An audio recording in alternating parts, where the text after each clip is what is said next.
l'oiseau, et c'est le bec de l'oiseau qui est en fait la position de l'étoile, etc. Il y a différents animaux là-dessus. On a un tympan à la latitude d'Oxford, et puis le tympan tout à fait classique, hein, comme les autres, hein, avec les arcs d'azimut, les cercles de hauteur, etc. Là pour l'instant, voilà. De toute façon, au niveau des tympans, maintenant, il n'y a plus grand-chose qui va évoluer, sauf à savoir chez les Arabes, où on va tracer les autres courbes des prières qui sont au-dessus de la ligne d'horizon. Voilà, quelquefois, ou la direction de la Mecque. Bon. Alors, là, on ne peut pas rater ça. Jean Fusoris, Paris, 15e siècle, d'accord ? Très très grand facteur d'astrolabe, il n'a pas fait que ça, hein. Il a fait des tas d'instruments et il a beaucoup travaillé sur les théories planétaires. C'est vraiment Jean Fusoris. Ah bah si ça vous amuse, il y en a un là, Jean Fusoris, le petit qui est ici, vous pourrez venir le voir. Voilà, à l'échelle. Donc, Jean Fusoris, alors c'est pareil, alors là on a un petit peu plus d'étoiles, on commence à avoir un petit peu plus d'étoiles sur l'araignée. Bon, les tracés sont tout à fait classiques, hein. On retrouve bien les tracés du tympan en dessous de l'araignée. L'araignée, une règle pour faire des lectures, c'est quand même plus facile que quand il n'y en a pas. Et puis au dos, simplement le calendrier zodiacal, le calendrier civil. Ah, ce tracé-là, on le voit apparaître, c'est le tracé des heures inégales, mais contrairement au tympan où les heures inégales sont tracées pour la latitude qui correspond au tympan, d'accord, le dos, c'est des heures inégales pour n'importe quelle latitude. C'est pour une lecture universelle, d'accord. On a déjà là en tête l'idée que ce serait peut-être bien qu'on ait des instruments qui servent pour plusieurs latitudes, mais sans avoir de tympan à changer. Voilà. Bon. Donc là, voilà, le tracé des heures inégales, le carré des ombres, bon, voilà, il n'y a pas grand-chose de plus à dire sur celui-ci. Donc, 15e siècle, Jean Fusoris aurait, je dis bien aurait, fabriqué, lui et ses apprentis dans son atelier, à peu près 80 instruments. Alors, on va continuer dans les beaux instruments. Là, on commence à arriver dans des choses un petit peu plus grandes. 341 mm, là, on dépasse largement les 12 mm qu'on a vu jusqu'à présent. Alors ça, c'est un astrolabe d'Arsenius. Si vous voulez voir un bel astrolabe d'Arsenius, allez au musée des Arts et Métiers, dans la galerie des instruments astronomiques. Quand on arrive par l'ascenseur, on tombe pile devant l'astrolabe d'Arsenius. Un instrument absolument magnifique. Alors là, il y a du travail, il y a de la recherche. Hein. Là, c'est pas qu'on cherche à imiter les Arabes, mais on veut faire beau. On veut vraiment faire du beau. L'araignée, elle est très découpée, elle est très, très, très, très travaillée. Bon, on retrouve des tracés assez classiques aussi au dos. Hein. Donc voilà un astrolabe d'Arsenius. Alors celui-ci, j'ai le numéro d'inventaire, et bien je ne sais plus où.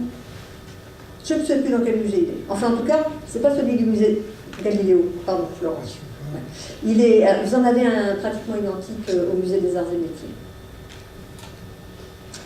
Alors, ça, encore une particularité. Vous voyez que plus on évolue dans le temps, plus les objets deviennent sophistiqués et avec un souci de l'esthétique absolument fabuleux.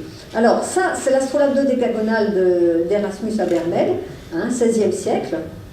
Alors, regardez, l'araignée, elle est très épurée, mais en même temps, ses formes géométriques, ça a quand même une certaine élégance. Donc le tympan en dessous, bah, il n'a rien de particulier par rapport à ce qu'on a vu jusqu'à présent. Ah, le dos, il est un peu particulier. Le dos, c'est plus du tout, mais alors plus du tout, un astrolabe classique. Et ce tracé qu'on voit là, c'est le tracé de l'astrolabe universel.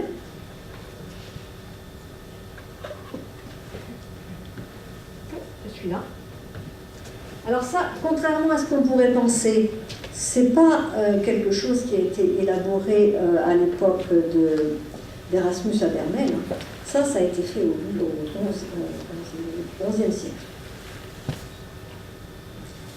On avait déjà le souci de se doter d'instruments qui permettent d'être utilisés pour n'importe quelle latitude sans avoir à changer de tympan. Ça. Alors, c'est une autre utilisation, hein. C'est un petit peu plus complexe, mais on voit là effectivement sur cet instrument-là, c'est vraiment un très très beau spécimen, où on a les deux types d'astrolabes. Alors ensuite, Empire ottoman, voilà, un astrolabe fait en Turquie. On voit entre autres des tracés qui sont typiquement des tracés pour la géométrie. Bon, on retrouve les mêmes caractéristiques, hein, il n'y a pas grand-chose. Ah, 131 mm, c'est une taille assez ordinaire. Ensuite, alors, dans l'Empire ottoman, l'astrolabe donc, qui sera utilisé sera, jusqu'au 19e siècle, plutôt l'astrolabe cadran. Alors l'astrolabe cadran, il était tracé sur du bois, verni, etc. C'était magnifique. Et donc, bon, comme les photos que j'avais d'astrolabe cadran ne sont pas très nettes, je vous ai reproduit là les tracés d'un astrolabe cadran que vous pouvez voir là ici. Et effectivement, quand je vous disais tout à l'heure que l'astrolabe cadran, c'est le quart haut gauche de l'instrument. D'accord? On a gardé qu'un quart de l'instrument parce que de toute façon, de l'autre côté, ce n'est que de la symétrie. Et puis, ces instruments étaient particulièrement dédiés dans l'Empire ottoman, entre autres, à la lecture des heures des prières musulmanes. Alors, si vous voulez détailler celui-ci, vous avez tout est écrit dessus. Donc c'est assez étonnant. Et puis le dos, la face arrière, c'était une face particulièrement tracée pour faire de la trigonométrie, de la géométrie. Alors ensuite, on arrive en Inde, regardez un petit peu le travail du trône. Comme je vous disais tout à l'heure, dans certains pays, on a une application à faire vraiment des objets très beaux, de très grande beauté. Donc le trône est très travaillé. Sinon, on trouve la même chose, hein, l'araignée, le tympan en dessous, le dos avec différentes tables qui pouvaient être aussi des tables planétaires de position des planètes. Bon voilà, les choses ont vraiment évolué. Là, on est quand même au XVIe siècle, hein, il s'est écoulé presque entre le 3e, moins 3 et là, presque 2000 ans. Bon, l'objet a eu le temps d'évoluer. Alors maintenant, on va passer à la partie pratique, comment l'utilise-t-on. Alors je vais d'abord vous donner une petite précision, c'est que tout à l'heure, quand je vous ai montré ce gros astrolabe, je vais parler du tympan, qui est tracé pour la latitude à laquelle on se situe, à laquelle on utilise l'instrument. Et l'araignée qui est posée dessus, je vous ai dit que l'instrument il était destiné à modéliser les mouvements du ciel. Qu'est-ce qui bouge dans l'astrolabe? L'araignée. L'araignée, c'est le ciel. L'araignée, c'est le ciel, avec la position du soleil jour après jour sur l'écliptique et les étoiles.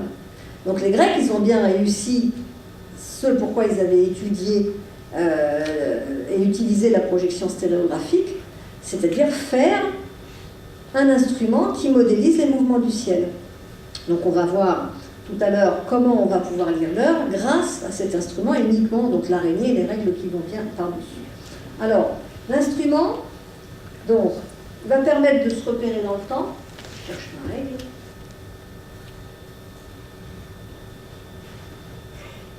Il va permettre de repérer la direction des astres et donc par analogie de se repérer géographiquement. Hein. Puis je vous ai dit à plusieurs reprises que l'instrument sur l'instrument figure les directions cardinales et en plus avec l'apport des Arabes au niveau des azimuts, on a vraiment un découpage entre deux directions cardinales qui nous permet d'être précis.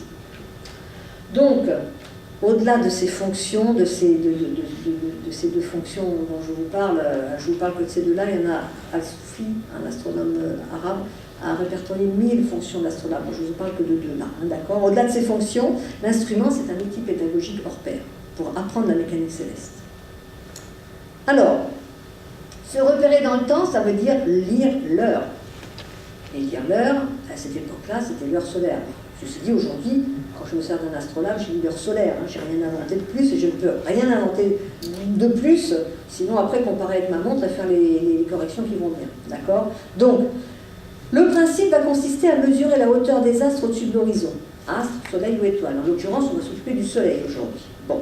C'est cette hauteur mesurée associée à la longitude du soleil qui va permettre de lire l'heure. C'est les seules deux informations dont on a besoin pour lire l'heure. L'instrument, tout a été pensé avant. Là, on s'en sert uniquement.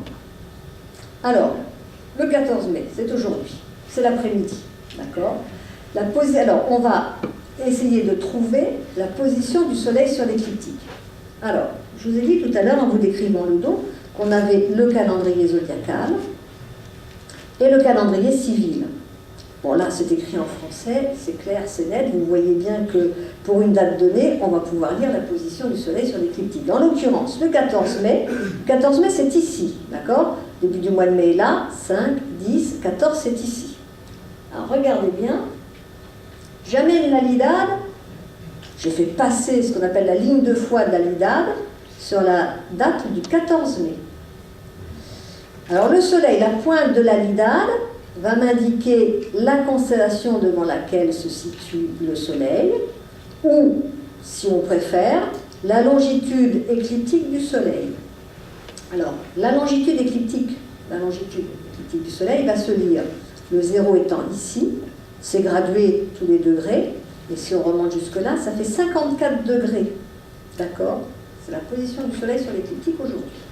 Maintenant, on peut faire encore un petit peu plus simple, on prend le début de la constellation du Taureau, ici, et si on regarde, donc chaque constellation, attention, l'écliptique est divisée en 12 constellations de 30 degrés. Si on regarde le degré correspondant à la position du Soleil dans la constellation du Taureau, c'est 24 degrés. Le début de la constellation est ici. Hop, jusque-là, c'est 24 degrés. Donc, conservons, si c'est plus facile, comme ça, les 54 degrés de longitude écliptique du Soleil. Ensuite, on va peser le Soleil.